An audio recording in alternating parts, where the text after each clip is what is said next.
बिस्मिल्लाहिर्रहमानिर्रहीम। अस्सलाम वालेकुम। सऊदी इन्फो यूट्यूब चैनल में आपको खुश आमदीद कहते हैं। पाकिस्तान की हर बदलती हुकूमत के लिए ओवरसीज़ पाकिस्तानी सोने का अंडा देने वाली मुर्गी होते हैं। हर एक आता है, ऐलानात ज़रूर करता है, लेकिन कौन क्या करता है वो आप सबको पता है, किसने क्या किया वो आप सबको पता है। लेकिन एक चीज़ वो सब की जो कंबाइन है वो ये है कि हर हुकूमत को ओवरसीज़ पाकिस्तानियों की तरफ देखना ज़रूर पड़ता है, चाहे उनको कोई सहूलियात दें या ना दें, ऐलानात करें या ना करें, लेकिन उस हुकूमत का चलना ओवरसीज़ पाकिस्तानियों की उंगलियों पे होता है।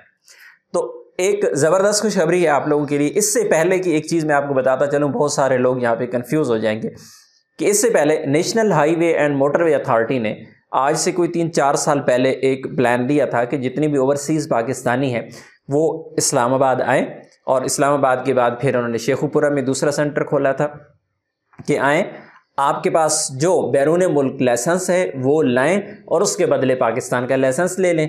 वो लाइसेंस आपने दिखाना है, चंद एक सिंपल से डॉक्यूमेंट थे, बहुत ज़बरदस्त वो फैसिलिटी थी।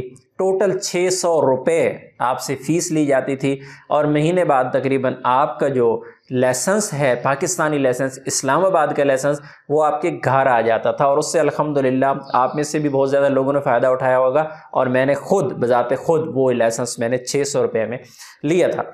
लेकिन पाकिस्तानी भी खैर जैसे हुक्मरान वैसी रियाया, तो इन्होंने भी कहा है भाई सीधे तरीके से तो चलने आपको देना नहीं है। 2 नंबरियाँ स्टार्ट हुई, 2 नंबर लाइसेंस आने शुरू हुए, 2 नंबर डॉक्यूमेंटेशन शुरू हुई। उसके बाद सिलसिला ऐसा ख़राब होता गया कि वही लाइसेंस जो आपको सिंपल बग़ैर किसी टेस्ट के, बग़ैर किसी ट्राई के 600 रुपये में मिल रहा था, वही फिर आपके आहिस्ता आहिस्ता वो टेस्ट शुरू हुए, फिर ट्राई शुरू हुई, फिर पहली तारीख़, फिर दूसरी तारीख़, फिर तारीख़ पे तारीख़, फिर वही काम हुआ कि वो आज लोगों के लिए मुश्किल हो गया है वही लाइसेंस लेना।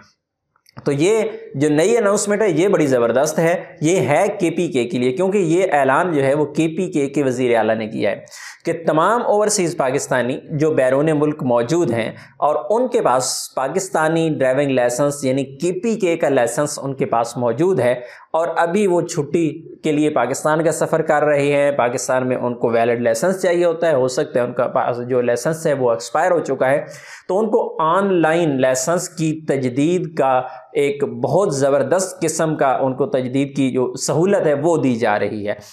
वो ऐलान हो चुका है और उसकी समरी बाकायदा तौर पे तैयार हो चुकी है, अप्रूवल के लिए भेज दी गई है। अब हो सकता है कि अगले चंद दिनों में ही इंशाल्लाह वो अप्रूवल आ जाएगी और ये KPK वाले इससे फ़ायदा उठा पाएंगे कि आपके पास जो पहले KPK का लाइसेंस मौजूद है, अगर वो एक्सपायर्ड है ऑलरेडी या एक्सपायर होने जा रहा है, बैरून मुल्क बैठ के ही आप उससे अपने लाइसेंस को तजदीद कर पाएंगे। जब आप पाकिस्तान पहुँचेंगे तो आपके पास वैलिड लाइसेंस उस वक्त नया आ चुका होगा।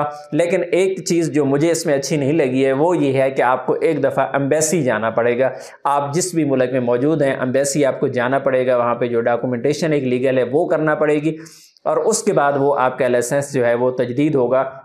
तो मेरे हिसाब से ये गलत काम है कि आप एम्बेसी जाएं, टाइम निकालें, ज़ाया करें, सब कुछ करें। तो उससे बेहतर था कि आप उसी जो अथॉरिटी है, लाइसेंस अथॉरिटी है, इसकी वेबसाइट पे एक ऐसा ऑप्शन देते कि जहाँ पे जाके बंदा अपना रिकॉर्ड एंटर करता, अपनी फ़ीस पे करता। ऑलरेडी उस लाइसेंस का रिकॉर्ड तो ज़ाहिर है गवर्नमेंट ऑफ KPK के पास है, तो उसी को तजदीद कर दिया जाता। लेकिन हो सकता है इसमें कोई टेक्निकल इश्यूज़ इस तरह के हों जिस वजह से ये नहीं दी जा रहा, लेकिन फिर भी एक ज़बरदस्त सहूलत है कि आप एम्बेसी में जाके अपना लाइसेंस जो है वो तजदीद करवा पाएंगे। अल्लाह से दुआ है कि अल्लाह तमाम ओवरसीज़ पाकिस्तानियों की मुश्किलात में आसानियाँ पैदा करे और हुक्मरानों को भी ये अकल दे कि जो ओवरसीज़ पाकिस्तानी हैं, जो मुल्क का सरमाया जिनको कहा जाता है, उनको जब भी टाइम आता है लूटने का तो कोई कसर नहीं छोड़ते। अपनी दुआ में याद रखिएगा। अस्सलाम वालेकुम।